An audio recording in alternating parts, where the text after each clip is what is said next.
अस्सलाम वालेकुम नाजरीन, हाईटेक न्यूज के नेशनल और इंटरनेशनल खबरों में आपका खैर मकदम है। मैं हूं नेहा खान। नजर डालते हैं आज की अहम खबरों पर। अजमेर शरीफ दरगाह की बड़ी देग में नौजवान की छलांग। अजमेर शरीफ दरगाह में उस वक्त अफरा तफरी फैल गई जब एक नौजवान ने मजार के अंदर मौजूद बड़ी देग में अचानक छलांग लगा दी। आई विटनेस के मुताबिक नौजवान को रोकने की कोशिश की गई, लेकिन वो देग में कूद गया। पूरा वाकया सीसीटीवी कैमरे में रिकॉर्ड हो गया। दरगाह कमेटी के मुलाजमीन ने फौरी तौर पर कार्रवाई करते हुए नौजवान को मेहनत के बाद बाहर निकाल लिया। इब्तदाई मालूमात के मुताबिक नौजवान जहनी तौर पर मुतासिर हो सकता है। खुशकिस्मती से वाक़े में कोई संगीन चोट या बड़ा नुकसान रिपोर्ट नहीं हुआ। पुलिस, दरगाह कमेटी और इंतजामिया सीसीटीवी फुटेज की मदद से मजीद तहकीकात कर रही।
राहुल गांधी को कौमी मुफाद पर सवाल उठाने का हक नहीं, बीजेपी तेलंगाना का सख्त बयान। तुल्ला वीरेंद्र गौड़ ने सख्त अल्फाज में कहा कि राहुल गांधी को कौमी मुफाद पर सवाल उठाने का कोई हक नहीं। उन्होंने कहा कि नरेंद्र मोदी मुल्क के अवाम को एक बड़े कौमी मिशन का हिस्सा बना रहे। वीरेंद्र गौड़ के मुताबिक हुकूमत की पॉलिसीज मुल्क की तरक्की और एकता के लिए काम कर रही। उन्होंने अपोजिशन पर तनकीद करते हुए कहा कि इस तरह के बयान मुल्क इत्तेहाद को नुकसान पहुंचा सकते हैं। If one has to define incapability, or if one has to define inconsistency, I think they don't have to show any dictionary definition. They can just show Rahul Gandhi, and people of this country will clearly understand what the message is. That is how Rahul Gandhi ji is being recognized, and the Prime Minister of India is very, very, very clear on how he wants to, how the nation should progress, and he is very clear about the safety and security of the country. The first and the biggest priority that is in his mind is always our nation. And given the global circumstances, given the global crisis, naturally a leader of this country is going to ask to take some actions. I think how are we? Every time we get into a war, we are not just fighting a war on land or war through water or war in the air. We're also fighting a war inside our country. That's why it's called a 3.5 front war. It is not a three front war. So therefore, Rahul Gandhi ji does not understand all this. He has always been an anti-national. He has always made anti-national statements, and he has always had a very anti-nationalistic view on how the Congress party has to take steps. And looking at the way he went to Andaman and made the statements that he has made at a point where everybody knows how important, how critical Andaman and Nicobar Islands are for national security. Who goes there and makes a statement saying the trees are being cut, whereas it is very clear that less than 5% of the ecosystem is being taken, and even that is being displaced somewhere else. That is being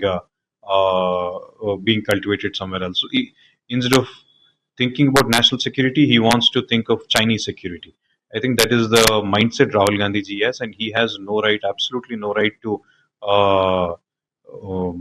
talk about or to discuss about national interest. Narendra Modi ji has rightly said, buying gold or it adds to foreign exchange because we are importing gold, and anything that is imported adds to foreign exchange issues. If we can reduce 10% of cooking oil in our cooking needs, that is helpful in two ways. How can you how can you talk about that? How can you say that is wrong? It very clearly shows it improves our health on one side, and the other side it is a national. We can reduce imports on imported cooking oil, and I think that is how a national leader should look at how to make people part of this movement, and he's making people part of this movement. ये तब्दीली का नहीं, दौर की तब्दीली का जमाना है। इंडिया 21st सेंचुरी में लीडर बनने की सलाहियत रखता है, भूपेंद्र यादव का बयान। भूपेंद्र यादव ने कॉन्फेडरेशन ऑफ इंडियन इंडस्ट्री के फोरम पर कहा कि यह सिर्फ तब्दीली का दौर नहीं बल्कि पूरे दौर की तब्दीली का ज़माना। उन्होंने कहा है कि सस्टेनेबल ग्रोथ ही 21st सेंचुरी की असली बुनियाद होगी और इंडिया इस साफ में क़यादत करने की ख़ास सलाहियत रखता है। भूपेंद्र यादव के मुताबिक इंडिया को ग्लोबल लीडर्स के दरमियान एक अहम मकाम हासिल करने का बेहतरीन मौका मिला है। उन्होंने ज़ोर दिया कि माहौलियाती तहफ़्फ़ुज़ और इक़्तिसादी तरक्की दोनों को साथ लेकर चलना ज़रूरी है। In many ways, this is not only merely an era of change, it is a change of era. In this combine innovation with resilience, economic strength with social harmony, and growth with sustainability will lead the 21st century. India is uniquely positioned to be among those leaders.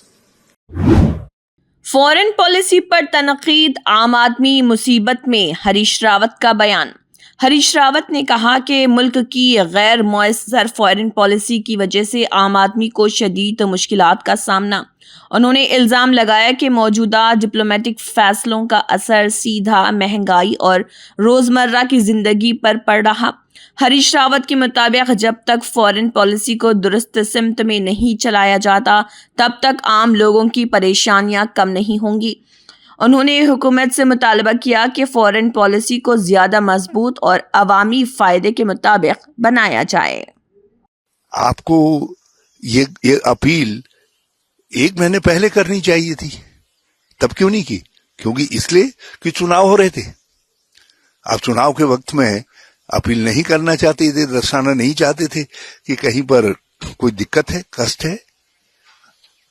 और सत्यता यह है कि आपकी आर्थिक नीतियों की विफलता के कारण आम आदमी के कष्ट बढ़ रहे हैं, तकलीफें बढ़ रही हैं।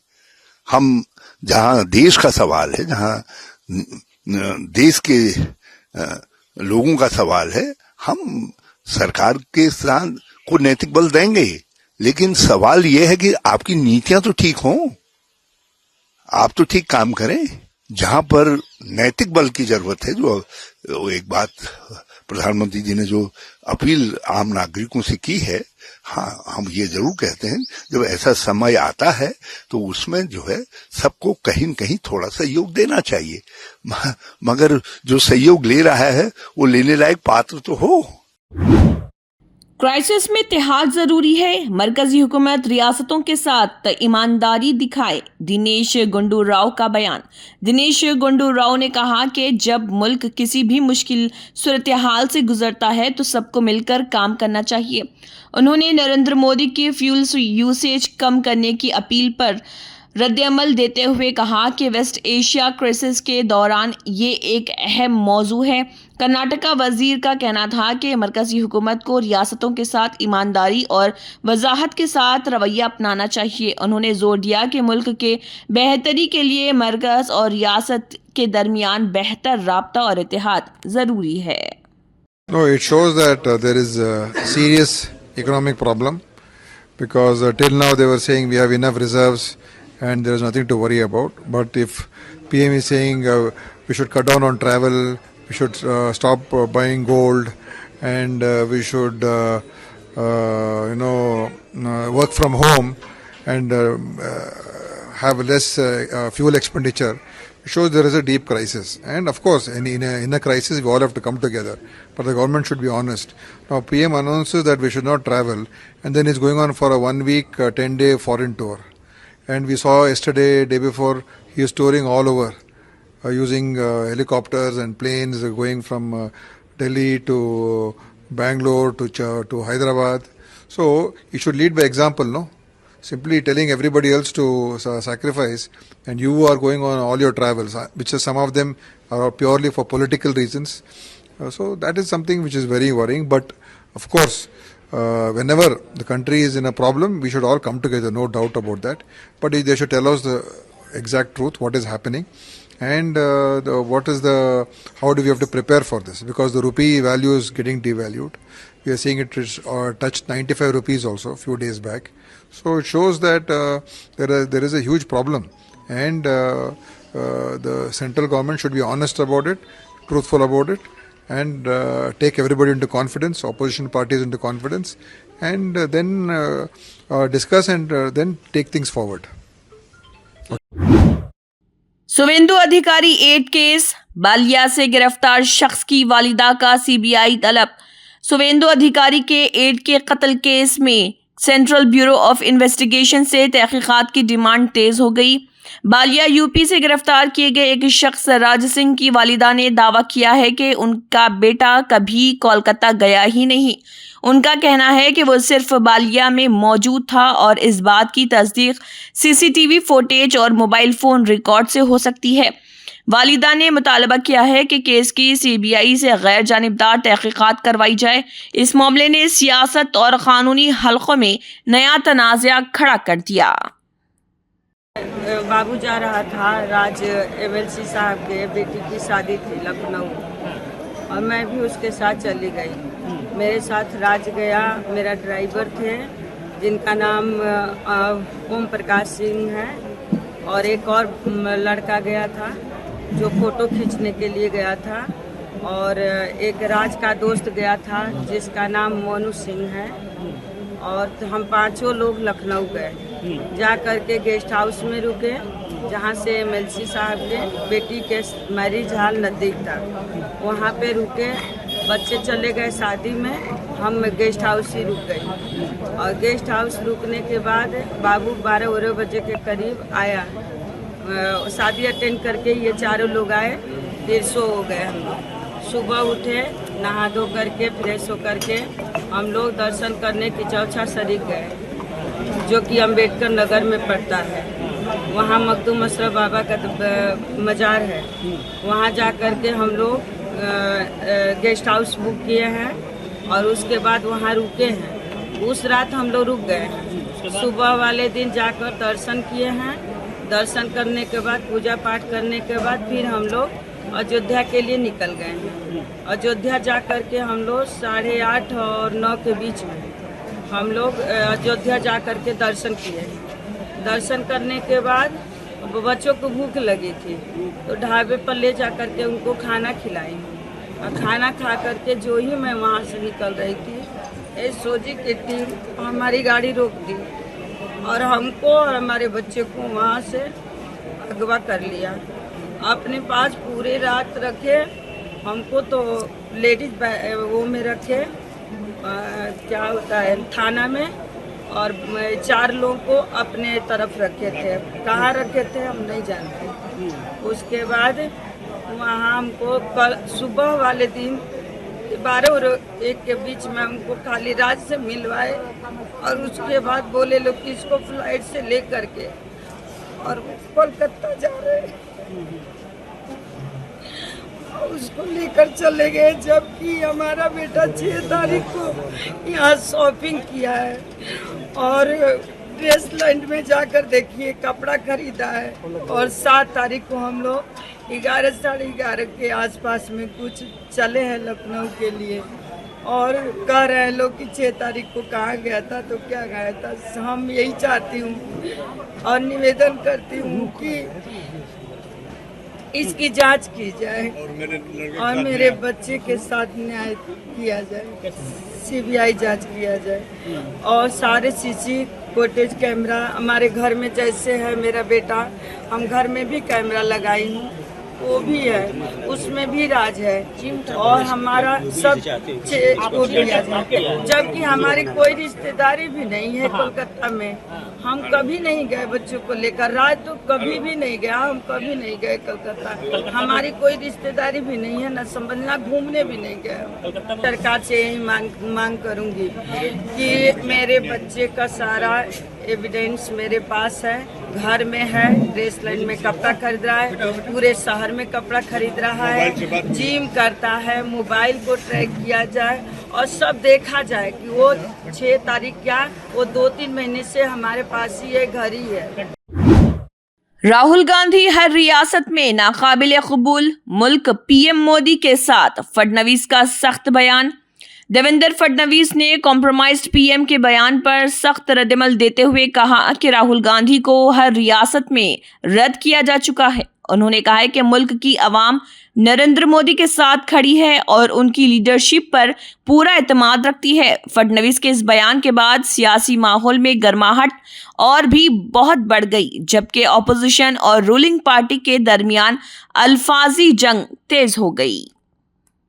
राहुल गांधी भारत की पॉलिटिक्स के सबसे रिजेक्टेड माल है, rejected by all, rejected always, rejected in every state.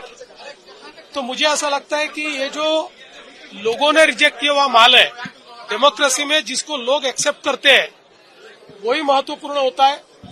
तो ये जो रिजेक्टेड और डिजेक्टेड इस प्रकार के राहुल गांधी है, इनको आप महत्व देते हैं, हम इनको महत्व देते नहीं है।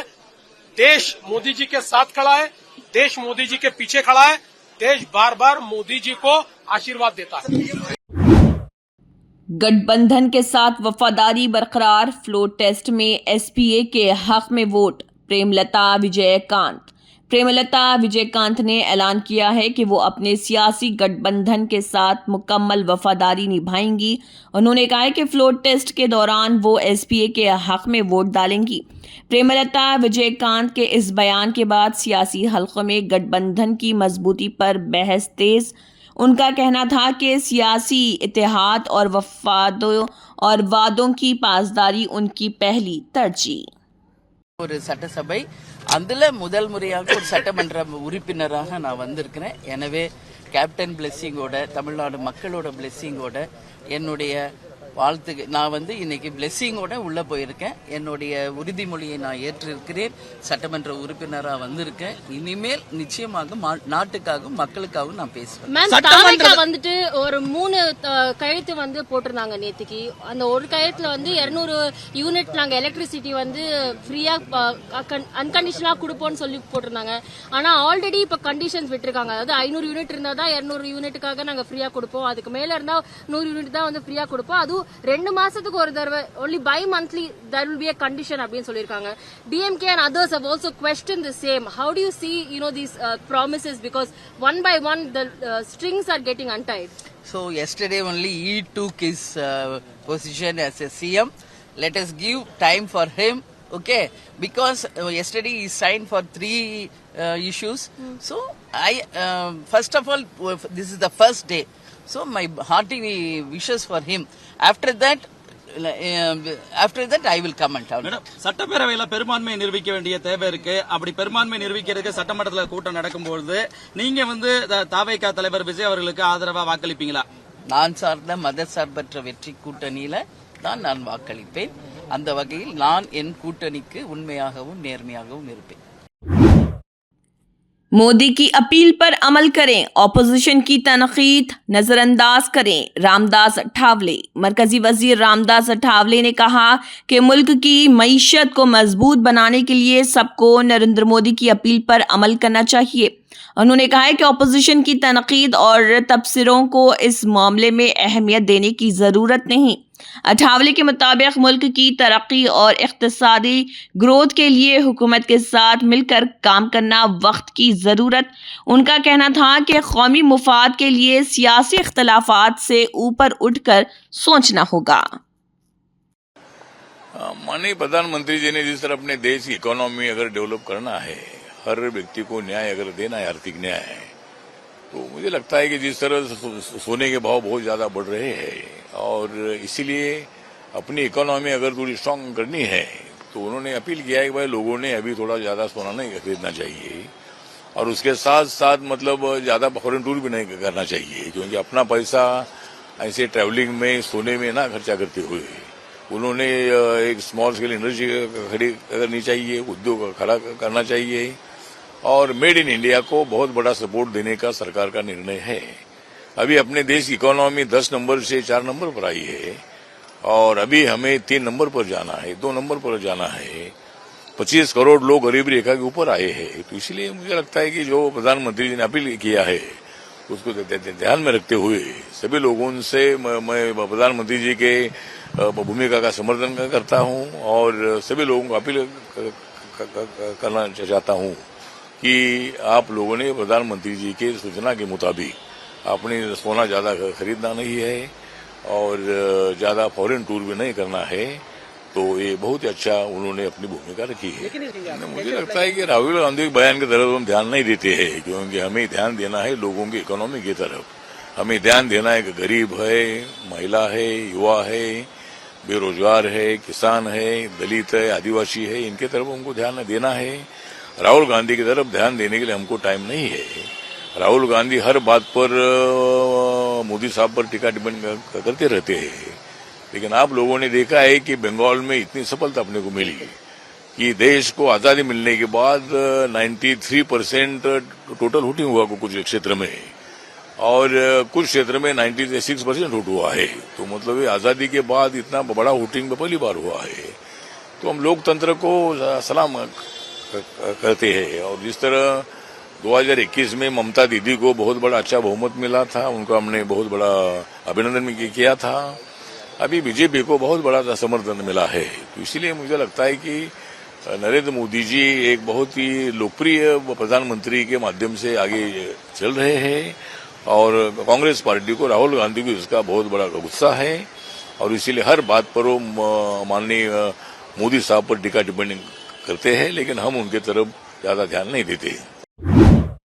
बंगाल में नई हुकूमत के 6 बड़े फैसले, पहली कैबिनेट मीटिंग में अहम ऐलानात। शुवेंदु अधिकारी ने पहली कैबिनेट मीटिंग में 6 अहम फैसलों का ऐलान कर दिया।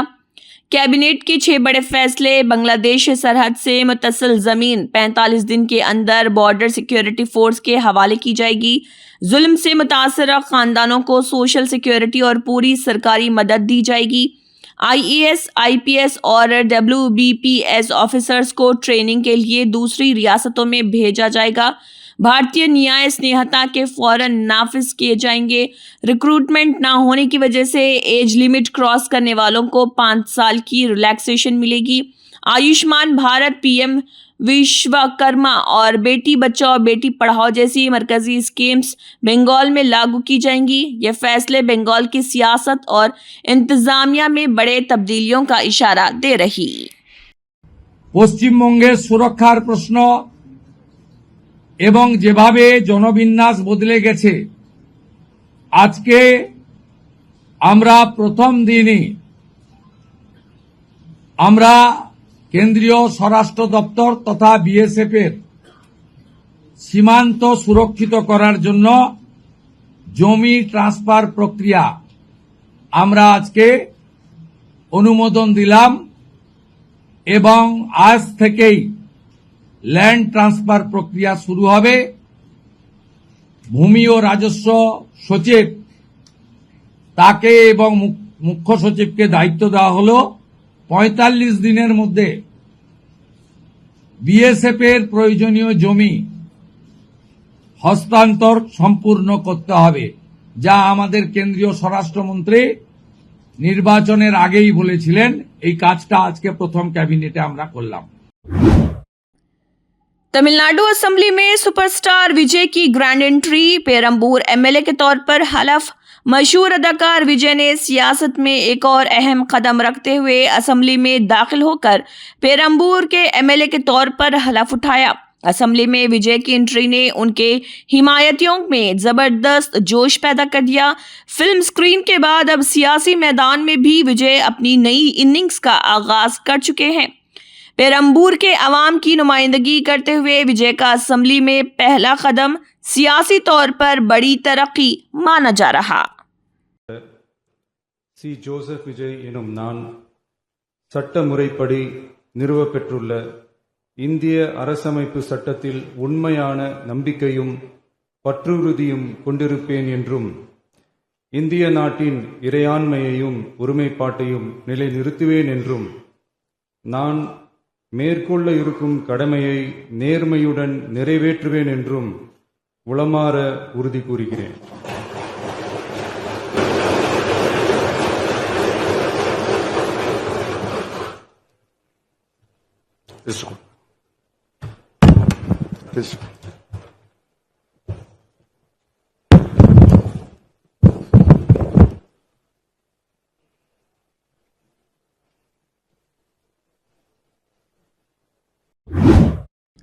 राहुल गांधी की वार्निंग, अब मोदी का इकरार, मुल्क की मईशत पर बड़े खतरात। ऑपोजिशन लीडर राहुल गांधी ने मार्च में ही वार्निंग दी थी कि मुल्क को संगीन मौशी बहरान का सामना करना पड़ सकता है। अब प्राइम मिनिस्टर नरेंद्र मोदी ने तेलंगाना और कर्नाटका के दौरों के दौरान ऐसे ही अंदेशों का इजहार किया, जिससे सियासी बहस और तेज सियासी हलकों में सवाल उठ रहा, क्या हुकूमत को वाकई मईशत के हवाले से बड़े चैलेंज का अंदेशा है। माशी सूरत हाल पर राहुल गांधी की पहले की गई तनबी और मोदी के ताज़ा बयानात अब मुल्की सियासत का नया मरकजी मौजू बन गए। और जो वेस्ट एशिया में हो रहा है उससे कितने रुपए का नुकसान होगा। मतलब एक प्रकार से पैराडाइम शिफ्ट करने की लड़ाई चल रही है, उससे हमारी इकोनॉमी को जबरदस्त नुकसान होने वाला है। स्टॉक मार्केट का आपने देख लिया, यूएस डील साइन कर दी है मोदी जी ने, तो बहुत जबरदस्त चोट लगने वाली है देश को। तो उस पर डिस्कशन करने से क्या प्रॉब्लम है, यही हम मांग रहे हैं। और उसके बाद हम दूसरी इशू पे डिस्कशन करेंगे। बट आपको क्या लगता है, वेस्ट एशिया का जो मामला है क्या वो जरूरी नहीं है क्या? फ्यूल प्राइस, इकोनॉमिक डेविस्टेशन, ये जरूरी नहीं है क्या? तो ये जनता की इशू है, इसको हम जरूरी मानते हैं, इस पे हम डिस्कशन चाहते हैं। उसके बाद स्पीकर पे जो मोशन है, ठीक है, उसको डिस्कस करेंगे, कोई प्रॉब्लम नहीं है। बट वो डिस्कशन करना नहीं चाहते हैं क्योंकि उसमें दूसरी बातें निकलेंगी, उसमें प्राइम मिनिस्टर की पोजीशन निकलेगी, प्राइम मिनिस्टर का जो पूरा कॉम्प्रोमाइज हुआ है, जो उन पर ब्लैकमेल किया जा रहा है, वो सवाल उठेगा, तो उसको डिस्कस नहीं करना चाहता। आपने देखा प्राइम मिनिस्टर भाग गए, पार्लियामेंट हाउस से भाग गए, अंदर नहीं आ पाएंगे। बता रहा हूं, आप देख लेना, अंदर नहीं आ पाएंगे। इसी के साथ हाईटेक न्यूज के नेशनल और इंटरनेशनल खबरें इख्तिताम को पहुंचती हैं। अल्लाह हाफिज।